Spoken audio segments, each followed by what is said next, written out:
Assalamualaikum warahmatullahi wabarakatuh. Perkenalkan, nama saya Tio Pramudika Maulana dengan NIM 21425300060 dari kelas 1C D4 Keuangan. Pada kesempatan kali ini saya akan presentasikan mengenai bisnis internasional. Kali ini saya akan membahas mengenai 3 subbab. Yang pertama adalah hambatan dalam memasuki bisnis internasional. Yang kedua adalah perusahaan multinasional dan yang ketiga adalah kebijakan perdagangan internasional.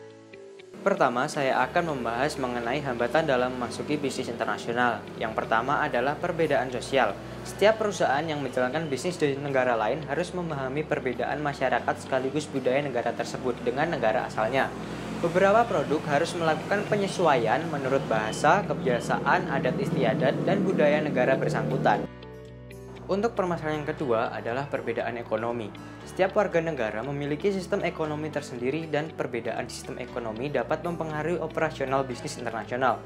Sebagai contoh, negara Perancis menganut sistem ekonomi campuran, akan berperan sangat besar dalam industri penerbangan di mana mereka ikut terlibat dalam aspek perancangan pesawat. Untuk hambatan yang ketiga adalah hukum dan politik. Suatu negara dapat mempengaruhi kegiatan bisnis internasional dalam beberapa hal. Mereka dapat menciptakan kondisi tersebut untuk melakukan bisnis di wilayah hukum mereka atau bahkan melarang suatu jenis bisnis sama sekali. Beberapa hukum umumnya dan isu politik yang mempengaruhi bisnis internasional adalah sebagai berikut. Yang pertama adalah kuota, kedua tarif subsidi, ketiga adalah hukum kandungan, dan keempat adalah hukum praktek bisnis pada negara tersebut. Selanjutnya kita akan memasuki subbab yang kedua, yaitu perusahaan multinasional. Apa itu perusahaan multinasional? Perusahaan multinasional merupakan perusahaan yang melakukan kegiatan secara internasional atau melakukan operasinya di berbagai negara. Perusahaan ini sering disebut multinational corporation yang biasanya disingkat MNC. Era globalisasi saat ini di mana dalam kondisi itu tidak ada satu negara pun di dunia ini yang terbebas oleh pengaruh dari negara lain. Setiap negara akan selalu berpengaruh oleh tindakan yang dilakukan oleh negara lainnya. Hal ini terjadi karena saat ini kita berada dalam abad komunikasi, sehingga dengan cara yang cepat dan bahkan dalam waktu yang bersamaan, kita dapat mengetahui suatu kejadian tersebut di penjuru dunia lainnya. Di Indonesia sendiri terdapat banyak sekali perusahaan multinasional. Contohnya saja Toyota, ada McD, ada Starbucks, KFC, dan masih banyak lagi.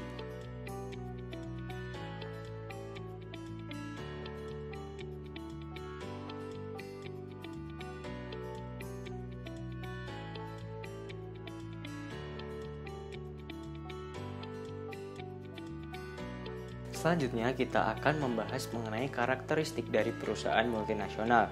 Yang pertama, perusahaan multinasional memiliki anak perusahaan atau cabang di luar negeri atau negara lainnya. Kedua, kontrol terhadap modal. Ketiga, sistem manajemen dan distribusi secara global.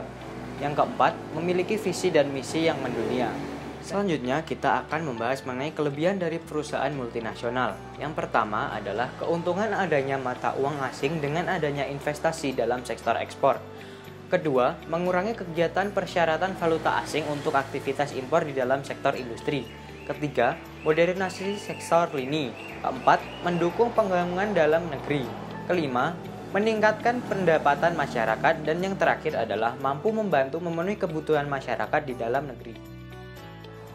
Selanjutnya adalah kekurangan dari perusahaan multinasional. Yang pertama adalah dapat mematikan perusahaan lokal. Kurangnya daya saing dari perusahaan lokal nantinya akan mematikan perusahaan tersebut karena mungkin mutu dari kualitas perusahaan lokal kalah dengan perusahaan multinasional. Kedua, ekspor keuntungan. Yang ketiga, dampak terhadap budaya dan sosial yang mengikuti perusahaan multinasional atau negara asal dari perusahaan tersebut. Selanjutnya adalah kualitas kesehatan dan keselamatan kerja perusahaan multinasional terbilang rendah. Dan yang terakhir adalah dapat menyebabkan kerusakan lingkungan pada lingkungan yang didirikan perusahaan yang nantinya akan membuang limbah mungkin sembarangan atau tidak sesuai dengan mutu baku lingkungan. Selanjutnya kita memasuki pada subbab yang terakhir, yaitu perdagangan internasional atau international trade. Pertama adalah pengertian perdagangan internasional. Perdagangan internasional merupakan transaksi antar negara, biasanya dilakukan dengan cara tradisional, yaitu dengan cara ekspor dan impor. Dengan adanya transaksi ini akan timbul neraca perdagangan antar negara. Suatu negara dapat memiliki surplus neraca perdagangannya. Neraca perdagangan yang surplusnya menunjukkan keadaan di mana negara tersebut memiliki nilai ekspor yang lebih besar dibandingkan nilai impor yang dilakukan negara dengan partner dagangnya. Dengan neraca perdagangan yang mengalami surplus ini, maka apabila keadaan yang lain konstan, maka aliran kas masuk ke negara itu akan lebih besar dengan aliran kas masuk dan keluar antar negara tersebut. Selanjutnya adalah manfaat dari perdagangan internasional. Pertama, perdagangan internasional dapat memperoleh barang yang tidak dapat diproduksi di negeri sendiri.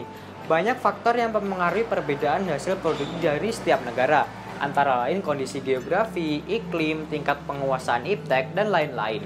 Kedua, memperoleh keuntungan dari spesialisasi. Meski suatu negara dapat memproduksi sebuah barang, sebuah negara tersebut mungkin dapat mengimpor barang yang dinilai lebih menguntungkan. Ketiga, memperluas pasar dan menambah keuntungan. Ada kalanya produsen tidak menggunakan mesinnya dengan maksimal karena untuk menjaga jumlah barang agar harga pasar tidak turun. Dengan adanya perdagangan internasional akan membuat produsen dapat memperluas pasar sehingga produsen dapat memaksimalkan fungsi mesin tanpa khawatir kelebihan stok di pasar karena pasar akan bertambah luas. Selanjutnya adalah transfer teknologi modern. Dengan adanya perdagangan internasional, negara dapat mempelajari teknologi yang lebih mutakhir dan lebih maju di negara asalnya. Yang terakhir adalah faktor pendorong dari bisnis internasional. Banyak faktor yang mendorong suatu negara melakukan perdagangan internasional. Di antaranya sebagai berikut. Pertama, untuk memenuhi kebutuhan barang dan jasa dalam negeri tersebut. Kedua, keinginan memperoleh keuntungan dan meningkatkan pendapatan negara. Ketiga, perbedaan kemampuan penguasaan iptek atau ilmu pengetahuan dan teknologi dalam mengolah sumber daya ekonomi. Selanjutnya adalah stok dalam negeri yang melebihi kebutuhan pasar, sehingga barang harus diekspor. Selanjutnya adanya kesamaan selera terhadap suatu barang. Dan yang terakhir adalah untuk membentuk kerjasama, hubungan politik, dan dukungan dari negara lain. Nah, itu tadi merupakan penjelasan saya mengenai bisnis internasional. Sekian presentasi dari saya, ada kurang lebihnya mohon maaf dan wassalamualaikum warahmatullahi wabarakatuh.